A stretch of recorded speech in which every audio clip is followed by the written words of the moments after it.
Very good morning सम्पूर्णमा नमस्ते।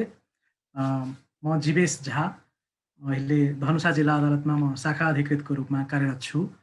योभन्दा पहिला म काठमाडौँ युनिभर्सिटीको स्कुल अफ लमा I was working as a lecturer of law and now I am going to present on right to privacy in digital world. I will be focusing on how this legal framework and even the Constitution of Nepal, what are the mandates for right to privacy.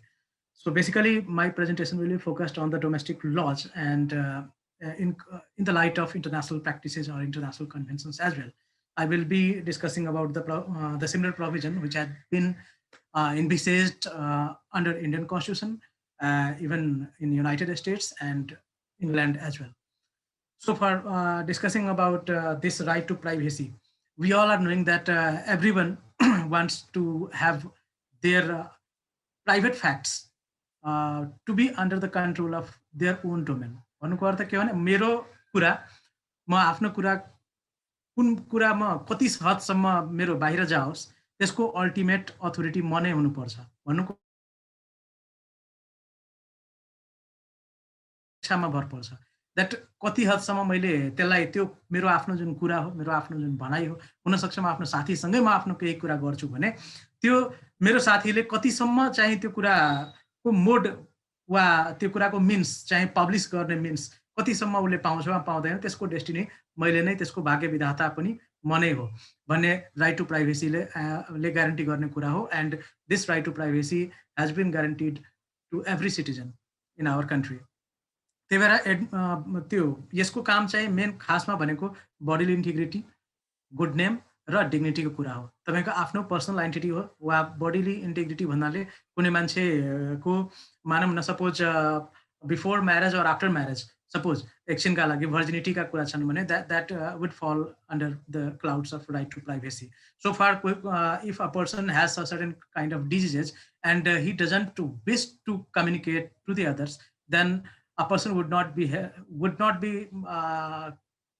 made bound to reveal those sort of things because it's protected under the right to privacy. तर यो सबै कुराहरूको बिचमा अहिले इन्टरनेटको with the advent of internet information technology यहाँ आइडेन्टिटी थेफ्टको कुरा आउँछ।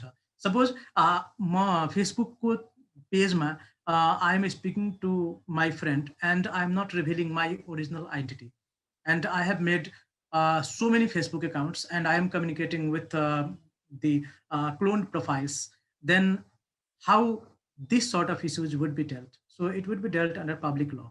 भन्नुको अर्थ के हो भने क्रिमिनल लमा डेल्ट हुने हो। यो चाहिँ हाम्रो यो साइबर ल भन्दा पनि बढी हामी क्रिमिनल लतिर जान्छौँ and a person would be held liable and he has to serve jail sentence as well.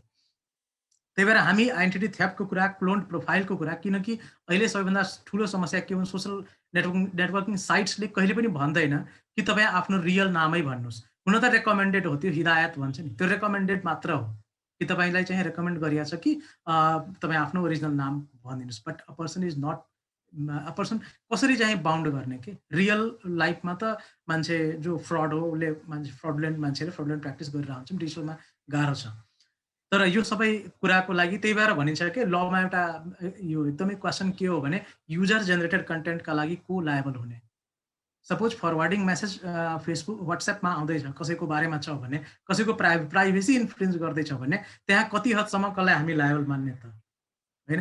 त्यो जतिले फरवर्ड गरे त्यो सबै हामी सबैलाई इलेक्ट्रोनिक ट्रान्जेक्सन एक्टको भित्र हामी प्रोसिक्युट गर्ने कि अथवा मानव सपोज डिफामेसनका लागि प्रोसिक्युट गर्ने कि अथवा भायोलेसन अफ प्राइभेसीका लागि प्रोसिक्युट गर्ने वा हामीसँग भएको एक्जिस्टिङ मुलुकी अपराध संहितामा हामी जाने, त्यो इट्स अप टु अस होइन, it's up to our prosecuting agency.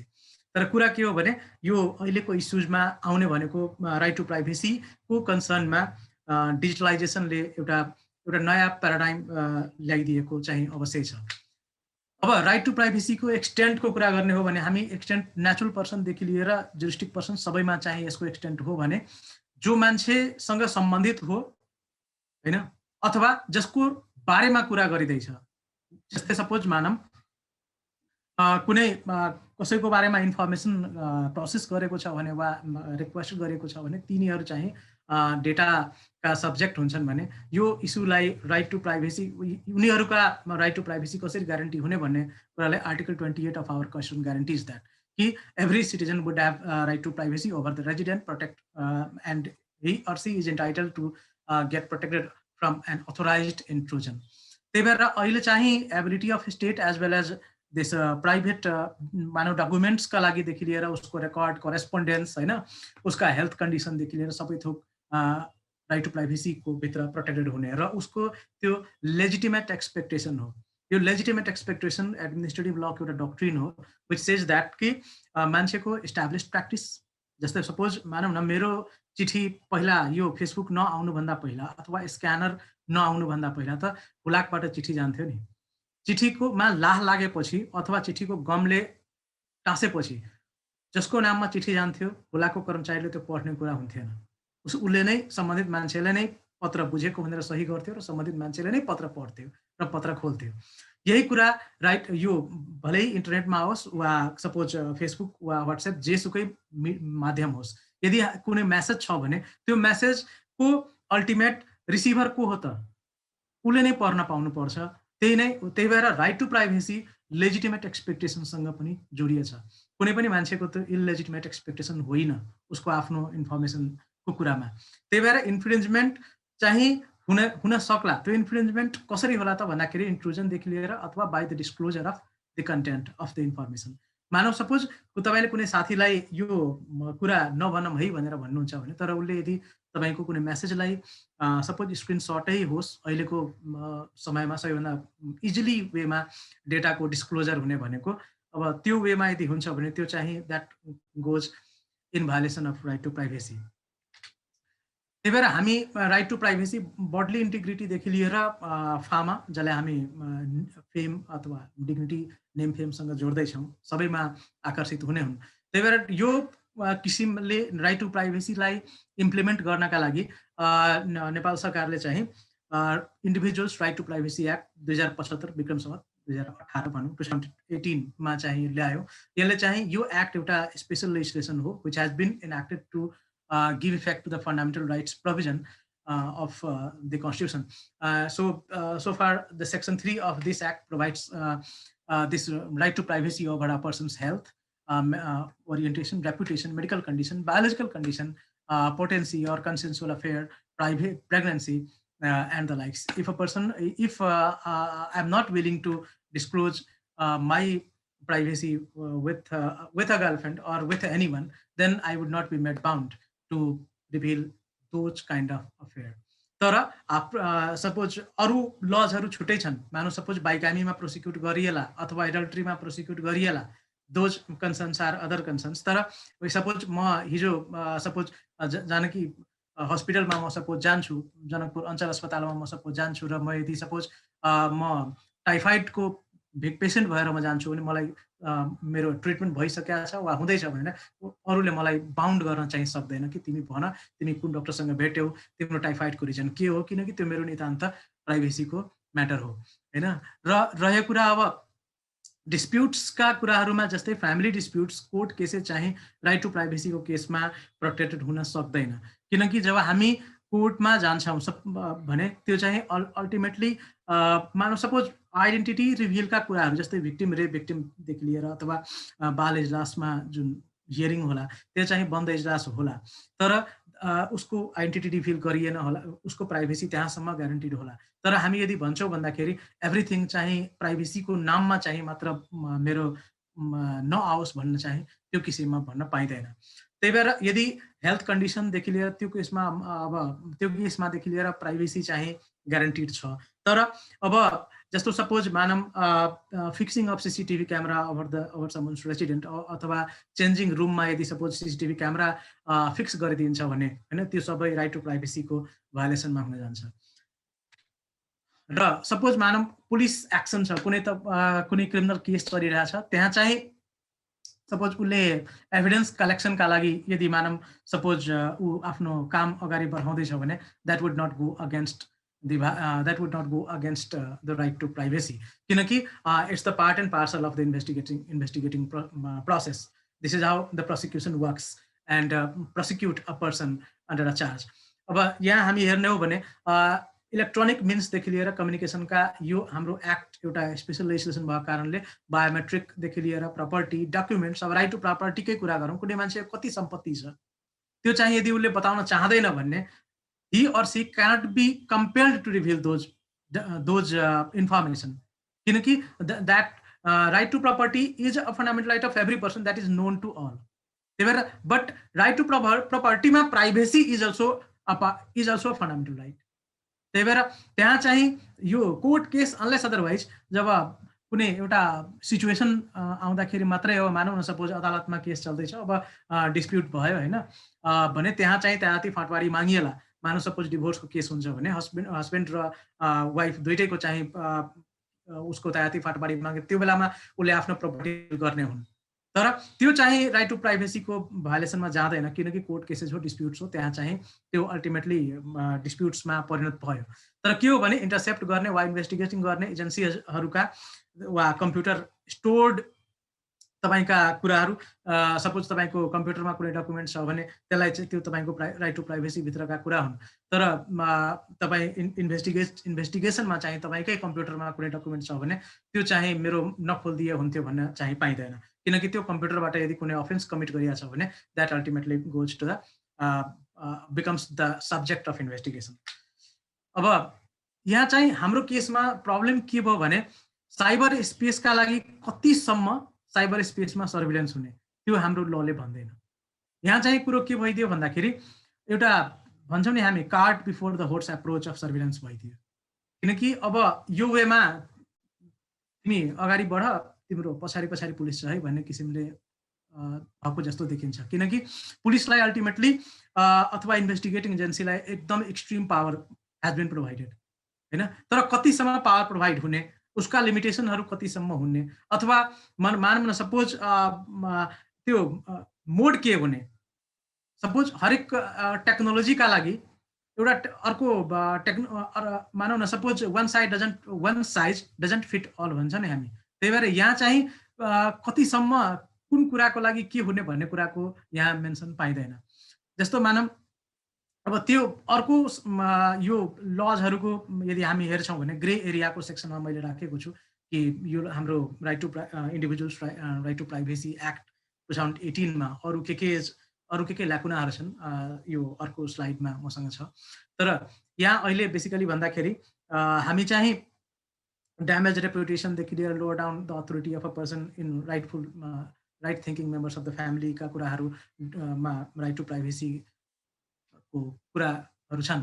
अब ग्राउन्ड अफ जस्टिफिकेसन कुनै मान्छेले मानौँ सपोज उसले जस्टिफिकेसन के लागि लेला लिगली हेर्दाखेरि भोलेन्सी नन फिट इन्जुरी, मानौँ सपोज तपाईँ म आफै यदि कुनै घटनालाई निम्त्याउँछु, सपोज मानौँ सपोज जस्तो एउटा जू छ, जूमा म आफै जम्प गरिदियो भने होइन र टाइगरले मलाई सपोज माथि अट्याक गऱ्यो भने त्यो भोलेन्सी नन फिट इन्जुरी हो। म सपोज म आफ्नै राइट टु प्राइभेसीको कुरा कुनै म आफ्नै इन्फर्मेसन यदि म फेसबुकमा अपलोड गर्छु भने होइन त्यसको लागि र त्यो अपलोड भइसकेपछि कुनै मान्छे कमेन्ट गर्छ वा कुनै मान्छेले त्यो किसिमले यदि उसले रेस्पोन्स दिन्छ भने त्यो चाहिँ आफैले निम्ताएको समस्या हो कि। त्यही भएर त्यहाँ चाहिँ राइट टु प्राइभेसीको उल्लङ्घन भयो है भनेर भन्न पाइँदैन। त्यही भएर जस्तै पब्लिक इन्ट्रेस्ट इन्फर्मेसनका कुराहरू, मानव सपोज पार्लियामेन्ट्री प्रिभिलेजेसका कुराहरू, मिडिया प्रिभिलेजका फेयर कमेन्टहरू र अथवा कुनै इन्टरनेट सर्भिस प्रोभाइडरहरू चाहिँ कुनै अनलफुल एक्सनका लागि लायबल नहुन सक्छन्। जस्तै अब ग्रे एरियाको कुरा म अघि गर्दै थिएँ कि यहाँ चाहिँ अनअथोराइज्ड इन्टरसेप्सनका कुराहरू विच इम्पावर्स यो अनअथोराइज्ड इन्टरसेप्सनका कुराहरूमा चाहिँ कुराहरू पुलिस अथोरिटीलाई चाहिँ दिया छ कि, तर कतिसम्म दिने भन्ने कुरा के हो भने उसको इन्डिभिजुअल इन्फर्मेसन कतिसम्म चाहिँ त्यहाँ के भन्छ भन्दाखेरि गभर्मेन्टले अथवा प्रोसिक्युटिङ एजेन्सीले कतिसम्म उसले मोनिटर गरिरहेको छ उसलाई थाहा नहुन पनि सक्छ कि। त्यही भएर यो सर्भिलेन्सले चाहिँ यस्तो किसिमको सर्भिलेन्स चाहिँ मिसयुजको it could pave the ways for the misuse of those information of a person. त्यही भएर अर्को कुरा how and how when, why, to what extent यो surveillance on cyber space is the need of our this legislation fails to initiate a debate or discourse dialogue. त्यो किसिमले हाम्रो यो right to privacy एक्टले त्यो किसिमले भन्दैन। अर्को कुरा म कति सपोज हामी मेडिकल इथनेसियाको कुरा गर्छौँ नि, त्यो बेलामा त्यो कुरामा पनि हाम्रो राइट टु प्राइभेसी चाहिँ यो साइलेन्ट हो। त्यसको इथनेसियाको बारेमा पनि हाम्रो लले केही पनि भन्दैन। त्यही भएर हामी यदि suppose right to receive or reject certain things के त्यो पनि राइट टु प्राइभेसी भित्र हो। तपाईँ हाम्रो इमेलमा हेर्नुहोस्, तपाईँ हाम्रो इमेल एकाउन्टमा इनबक्समा धेरै इमेलहरू आइरहेका हुन्छन्। त्यो जब कि हामी प्रमोसनल एडभर्टाइजिङ इमेलहरू त्यो हामीले सब्सक्राइब गरे हुँदैनौँ, तर उसको कुराहरू आइरहेको हुन्छ। किन मैले त त्यसलाई कुनै कम्पनीलाई यो पठाऊ है भनेर त भन्ने हुँदैन। तर यदि म कुनै कुरालाई राइट टु रिसिभ गर्ने वा रिजेक्ट गर्ने त्यो पनि राइट टु प्राइभेसी भित्र हो। त्यही भएर राइट टु रिसिभ अर रिजेक्टको कुरा पनि हाम्रो लले यसबारे पनि हाम्रो ल साइलेन्ट छ के त्यो इस्युमा पनि हाम्रो लले बोल्दैन। तपाईँ हाम्रो जिमेलमा हेर्नुहोस्, तपाईँको धेरै इमेलहरू अननेसरी इमेलहरू आइरहेको हुन्छन्, त्यो चाहिँ violation of right to privacy हो। तपाईँ हाम्रो यो केही चाइनिजहरूले चाहिँ एटिएम मसिन्स काठमाडौँमा ब्लक गरेको तपाईँ हामीले यो थाहा पाएकै कुरा हो। यो जस्ट 2019 को घटना हो। यस्तै यो पनि राइट टु प्राइभेसीको एकदमै डिफायन्समा थियो। यदि डिजिटल एभिडेन्स कलेक्सनका लागि यदि हामी सपोज हेर्छौँ, मैले अघि त्यही कुरा गरिरहेको थिएँ, एउटा डिजिटल एभिडेन्स कलेक्सनका लागि स्पेसिफिक कुरा हामी जेनरल रुल, यो लले जेनरल रुल भनिदिएको छ के, तर स्पेसिफिक कुराका लागि स्पेसिफिक मेथड अपनाऊ है भनेर त्यो किसिमले एउटा डायलग इनिसिएट गरेको वा गभर्मेन्ट एजेन्सीलाई त्यस्तो पावर कन्फर गरेको चाहिँ देखिँदैन। त्यही भएर यदि सपोज अर्को यदि हामी हेर्छौँ भने तपाईँ हामीले थाहा पाएको कुरा हो कि साइबरको चाहिँ अहिले युज एकदमै धेरै हुन्छ। केमा जस्तै सिरियामा अथवा पाकिस्तानमा धेरै केही दिनसम्म वा चाइनामा इभेन हेरौँ न सोसल नेटवर्किङ साइट्सहरू बन्द गरिदिन्छ।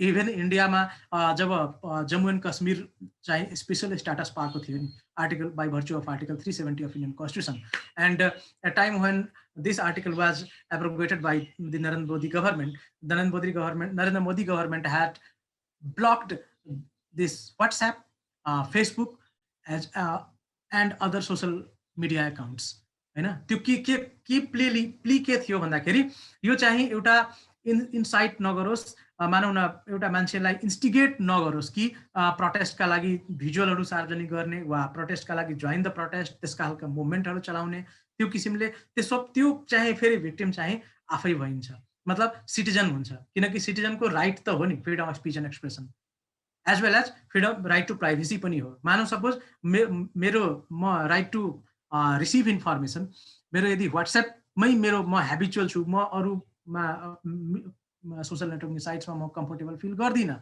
And I believe that WhatsApp is the best app through which I could communicate with my friend, then the government, if government adopt any policy which tends to ban WhatsApp for certain time frame, then it would be violation of my right to privacy by the government itself. त्यही भएर यहाँ चाहिँ right to प्राइभेसीको violation भएकै देखिन्छ। तर समस्या कहाँनिर आउँछ भन्दाखेरि जब हामी पुवर डिजिटल लिटरेसीवाला कन्ट्री हौँ, हामी politically we are a political democracy, हामी कहाँ इकोनोमिकल डेमोक्रेसी हामी त्यति राम्रो गति अवस्थामा छैनौँ। Doctor B.R. Ambedkar, who is the chief architect of Indian Constitution, he has said that political democracy would be meaningless unless there is economical democracy. किनकि जबसम्म डिभाइड हुन्छ सोसाइटीमा, ह्याप्स र ह्याप्स नटको बिचमा जति धेरै ग्याप हुन्छ त्यति धेरै आफै यो डिजिटल लिटरेसी पनि त्यति धेरै आफैमा त्यो च्यालेन्जिङ हुन जान्छ। किनकि अहिले जोसँग हाम्रो नेपाल जस्तो देशमा मोबाइल डेटा अथवा वाइफाई एकदमै महँगो छ हैन, यो इस्युमा तर सस्तो भए पनि वा महँगो अफोर्ड गर्ने मान्छे भए पनि सोसल नेटवर्किङ साइट्समा कतिसम्म कन्टेन्ट हाल्ने वा के कन्टेन्ट हाल्दाखेरि लफुल हुन्छ त्यो बारेमा हाम्रा सिटिजन अवेयर छैनन्। फेसबुकमा हामी मजाले लेखिरहेका छौँ कि travelling to Kathmandu, travelling to United States, travelling to Dubai, this that हैन, गेटिङ म्यारिड, अनि के भन्छ having coffee with this that person भनेर। तर त्यो चाहिँ हाम्रो फेसबुकले अथवा अरू सोसल नेटवर्किङ साइट्सले हाम्रो बारेमा सबै इन्फर्मेसनले थाहा पाइराखेको हुन्छ हैन। त्यसको चाहिँ वेयर अबाउट्स उसलाई पुरै थाहा हुन्छ, हामी आफै केही हदसम्म अवेयर छैनौँ कतिसम्म इन्फर्मेसन त्यहाँ दिने। त्यही भएर यो च्यालेन्जिङ हाम्रो जस्तो नेपाल जस्तो कन्ट्रीका लागि आफै च्यालेन्जिङ हो। त्यही भएर मैले भोलेन्सी नन फिट इन्जुरिया एउटा लिगल म्याक्सिम मैले त्यही भएर प्रयोग गरेको थिएँ। आफैले आफैले आमन्त्रण गर्ने, निमन्त्रण अथवा आमन्त्रण दिने कुरा हो। तर लको कुरामा हेर्ने हो भने यो हाम्रो जुन right to individuals right to privacy act 2075 Bikram Sambat 2018 in AD, यसले चाहिँ 3 इयर्ससम्म अप टु 3 इयर्ससम्म जेल, होइन यो अप टु हो यहाँसम्म, होइन, र 30,000 रुपियाँ fine or both at the violation of the provisions of the right to privacy act भनेर हाम्रो लले ग्यारेन्टी गरेको कुरा हो। जस्तै हामी के हदसम्म सही छौँ भन्दाखेरि के हदसम्म हामी फरवर्डिङ छौँ, प्रोग्रेसिभ छौँ इन्डियासँग वा अरू कन्ट्रीसँग भने धेरै कन्ट्रीमा अहिले राइट टु प्राइभेसी एक्ट बनिसकेको अवस्था पनि छैन। Even in India right to privacy is there, but right to privacy is guaranteed within the ambit of right to life and personal liberty clause, which is prescribed under Article 21 of Indian Constitution. त्यहाँ चाहिँ due प्रोसेसको कुरा छ, just fair and रिजनेबलको कुरा छ। हामी कहाँ पनि the same thing has been incorporated in our constitution as well, but we are progressive then India in respect that we have a special legislation to give effect to the right to privacy, but India lacks this type of initiative. यदि हामी अर्को हाम्रो एउटा special ल हामीसँग भएको भने यो national identification and registration act 2075 that is 2018, यो चाहिँ एउटा फोटो विथ बायोमेट्रिक्सको लागि एउटा नेसनल आइडेन्टिटी दिने एउटा लिगल ड्राइभ हो। यसले चाहिँ गभर्मेन्टलाई इम्पावर के गरेर चाहिँ होम मिनिस्टर गृह मन्त्रालय अन्तर्गतको एउटा यो संस्था हुन्छ र यसले चाहिँ हरेक नागरिकलाई अथवा नागरिक हुन योग्य व्यक्तिलाई, होइन, हरेक नागरिकलाई अथवा नागरिक हुन योग्य व्यक्तिलाई यसले चाहिँ एउटा national identity with photo and biometric दिने हो। बायोमेट्रिक भनेको तपाईँको आइरिसदेखि लिएर फिङ्गरप्रिन्टदेखि लिएर एभ्रिथिङ त्यहाँ हुने हो। तर यो लमा पनि राइट टु प्राइभेसी भायोलेसन गर्नलाई एकदम there are plethora provisions which stand in violation of right to privacy. तपाईँ यदि हामी हेर्छौँ भन्दा मोर देन 100 कन्ट्रीमा अहिले डिजिटल आइडेन्टिफिकेसनको प्रोभिजन रहेको अवस्था छ। तर यहाँ प्रब्लम के भइदिन्छ भन्दाखेरि हामी जस्तो कन्ट्रीमा कति हदसम्म स्टेटले चाहिँ हाम्रा डेटा लिने र त्यो डेटा कति हदसम्म प्रोटेक्ट हुने, होइन, त्यो सबैभन्दा ठुलो च्यालेन्जिङ हो। यही इस्यु कहाँनिर भयो भन्दाखेरि इन्डियामा आधार कार्डबाट सबै थोक सुविधा ल्याऊ भन्ने, सबै सुविधा प्राप्त गर्नलाई स्टेट होस् कि प्राइभेट होस्, इभन प्राइभेट कन्ट्र्याक्टमा यदि हामी जान्छौँ अथवा इभन एउटा भोडाफोनको सिम लिनु छ अथवा एयरटेलको सिम लिनु छ भने इन्डियाको प्राइभेट टेलिकम प्रोभाइडर उसको सर्भिस पनि लिनलाई आधार कार्ड वाज म्यान्डेटरी। तर जब सुप्रिम कोर्ट अफ इन्डिया चाहिँ जस्टिस फुटा स्वामी भर्सेस युनियन अफ इन्डियाको केसमा 2018 को जजमेन्ट हो, यहाँ चाहिँ सुप्रिम कोर्ट अफ इन्डियाले क्लियरली के भनिदिन्छ भन्दाखेरि प्राइभेट जब हामी स्टेट वा सेन्ट्रल गभर्मेन्ट वा स्टेट गभर्मेन्टका सर्भिस जब हामी लिन्छौँ त्यो बेलामा यो Aadhaar card could be mandatory. जब हामी आइटिआर फाइल गर्छौँ, इन्कम ट्याक्स रिटर्न फाइल गर्छौँ, त्यो बेलामा Aadhaar card could be made mandatory. तर यदि हामी प्राइभेट सर्भिस कुनै लिन्छौँ त्यो बेलामा Aadhaar card could not be made mandatory, होइन। तपाईँ हामी यदि कुनै के भइरहेको थियो भने सपोज भोडाफोन एउटा नेटवर्क प्रोभाइडर हो, त्यो चाहिँ उसको अफिस अरू कन्ट्री, त्यो मल्टी एमएनसी हो, अरू कन्ट्रीहरूमा छ, अरू आई डोन्ट नो त्यो कुन कन्ट्रीबाट हो, होइन, हेड अफिस जहाँ होस्, होइन, तर मल्टिनेसनल कम्पनी हो। त्यहाँ चाहिँ उसको इस्यु के आएको थियो भने भोडाफोनको सम्पूर्ण डेटा चाहिँ इन्डियन नागरिकको सबै डेटा चाहिँ उसले जुन सिम कार्ड दिँदाखेरि उसको थम्ब इम्प्रेसन होस् अथवा रेटिना होस् अथवा एभ्रिथिङको बारेमा ऊ चाहिँ त्यहाँबाट चाहिँ डेटा इन्फर्मेसन ब्रिच भएको थियो त्यो कम्पनीबाट।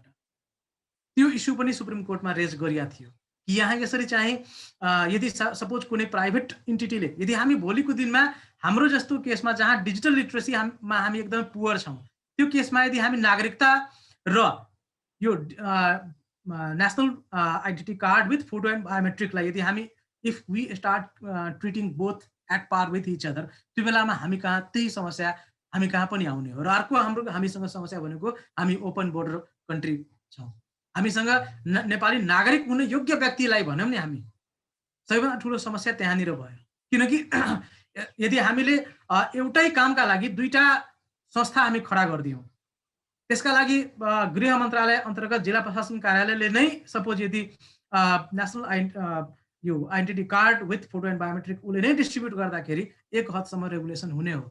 तर हामी यदि दुईटै डिफ्रेन्ट इन्स्टिट्युसन, तर फर द सेम जब यदि हामीले सेम जब हो तर एउटा प्रोभिजन अर्को प्रोभिजन हेरौँ इन्ट्रेस्टिङ प्रोभिजन के छ भने यो एक्टको एउटा क्लजले के भन्छ भन्दाखेरि कि यो चाहिँ भोलिको दिनमा नेसनल आइडेन्टिटी यो प्रमाणपत्र र नागरिकता नेपाली नागरिकताको प्रमाणपत्रमा चाहिँ अलिकति बढी महत्त्व राख्ने भनेको यो national identity card with photo and biometric हो। भन्नुको अर्थ के भन्दाखेरि भोलिको दिनमा citizenship card would be subordinate to this national identity card with photo and biometric. त्यही भएर सिटिजनसिप चाहिँ आफैमा मुख्य आधार हुने भन्ने शब्द त्यहाँ युज भएको छ। त्यही भएर हामी कहाँ हाम्रो लले सिटिजनसिपलाई नै जुन सबैभन्दा एउटा मानौँ न आइडेन्टिटी दिनेलाई आइडेन्टिटी प्रोभाइड गर्ने सबैभन्दा ठुलो त्यो आइडेन्टिटी कार्ड हो, त्यसलाई नै हामी सबअर्डिनेट बनाउनेतर्फ लाग्दैछौँ। अर्को कुरा के हो भन्दाखेरि यो लले के भन्छ भन्दाखेरि तपाईँ यो फोटो विथ बायोमेट्रिकवालामा सपोज कुनै मान्छे म्यारिड छ होइन र उसको डिभोर्स भइसक्यो भने डिभोर्स भइसक्यो भने उसको पास्ट हिस्ट्री म्यारेज हिस्ट्री पनि त्यहाँ खुलाउनु पर्छ के। मानौँ न सपोज कुनै मान्छे पास्ट हिस्ट्री उसले बताउन चाहँदैन भने तर पनि तिमी बताऊ है भनेर यो लले भन्छ के। त्यो चाहिँ that clearly goes against the in defiance of right to privacy. It is the clear violation of right to privacy of a person. त्यही भएर यो ल यहाँ चाहिँ यो हदसम्म चाहिँ राइट टु प्राइभेसीको भायोलेसनमै छ। त्यही भएर हाम्रो पर्सनल डेटा कतिसम्म सेफ छ भन्ने कुरा एउटा डिबेटको कुरा हो। यदि हामी इन्टरनेसनल प्र्याक्टिस हेर्छौँ भने रोय भर्सेस वेड एकदमै युएस सुप्रिम कोर्टको फेमस केस हो। यहाँ चाहिँ एबोर्सनको कुरा थियो। एबोर्सनलाई चाहिँ को कुरामा यदि सपोज कुनै मान्छे कुनै इफ अ वुमेन होइन कति मन्थको प्रेग्नेन्सी हुने होइन अथवा यदि उसले एबोर्ट गरेछ भने जति एउटा हरेक ल हरेक कन्ट्रीको लमा एउटा प्रेस्क्राइब्ड हुन्छ कति विकसम्मको फिटसलाई एबोर्ट गर्न पाइने होइन। त्यो यदि विदिन उसको जुन जति लले जति प्रेस्क्राइब गराएको छ त्यति विक्सको यदि फिटसलाई उसले एबोर्ट गराएको छ भने उसलाई चाहिँ कुनै वुमेनलाई होइन तिमी बताऊ है तिमी कुन बेलामा कुन इयरमा वा कुन मन्थमा एबोर्सन गराएको थियौ भनेर त्यो वुमेनलाई चाहिँ कम्पेल पाउन्ड गर्न सकिँदैन होइन। उसको त्यो नितान्त राइट टु प्राइभेसीको म्याटर हो भनेर युएस सुप्रिम कोर्टले रोय भर्सेस वेडमा लिएर आउनु गरेको प्रेसिडेन्ट हो होइन। त्यसपछि युएस सुप्रिम कोर्टले पनि राइट टु प्राइभेसीको कन्सर्नलाई ग्यारेन्टी गरेको पाइन्छ under this first, fourth, 9th and 14th amendment of US constitution. युएसमा चाहिँ अब 27वटा अमेन्डमेन्ट भएको छ। फर्स्ट 10 अमेन्डमेन्ट्सलाई हामी बिल अफ राइट्स भन्छौँ। त्यही भएर यो बिल अफ राइट्समा पनि ग्यारेन्टी भएको कुरा हो। अर्को कुरा यदि हामी ड्यामेजको कुरा गर्छौँ भन्दाखेरि पर भायोलेसन चाहिँ $1,000 र up to maximum 5 years of jail सेन्टेन्सको पनि प्रोभिजन रहेको अवस्था छ। तर यस्तै अब इन्टरनेसनल कन्भेन्सनहरूको कुरा गर्ने हो भने आइसिसिपिआरमा पनि right to privacy has been prescribed. युडिएचआरमा पनि right to privacy has been provision. र अर्कोतर्फ यदि हामी इन्डियाकै म कुरा गरौँ त्यही राइट टु प्राइभेसीको आधार एक्टको चाहिँ section 57 was strike down by the Supreme Court of India in Justice Futaswamy versus Union of India। किनकि यसले के भन्दै थियो भने प्राइभेट कम्पनीहरूलाई पनि कुनै सर्भिस लिन्छौँ भने उसलाई पनि आधार कार्ड म्यान्डेटरी बनाएको थियो। तर प्राइभेट कम्पनीसँग यदि हामी लिन्छौँ भने भोलिको दिनमा त्यो डेटा सेल अफ हुन सक्ला भन्ने किसिमले त्यहाँ चाहिँ सुप्रिम कोर्ट अफ इन्डियाले यो प्रोभिजनलाई नल एन्ड भोइड डिक्लेयर गराएको थियो। त्यही डक्ट्राइन अफ सेभेरेबिलिटी हामी लमा भन्छौँ। कुनै एउटा एक्टको एउटा प्रोभिजन चाहिँ यदि उसलाई फालेर यदि पुरै एक्टै यदि कन्स्टिट्युसनल छ भने कुनै एउटा ललाई एउटा प्रोभिजनलाई फाल्दा राम्रो। त्यही भएर यो प्रिन्सिपल चाहिँ एडप्ट यहाँ मेरो presentation. If you have any query kindly ask. हस् जीवेजी, धन्यवाद तपाईलाई।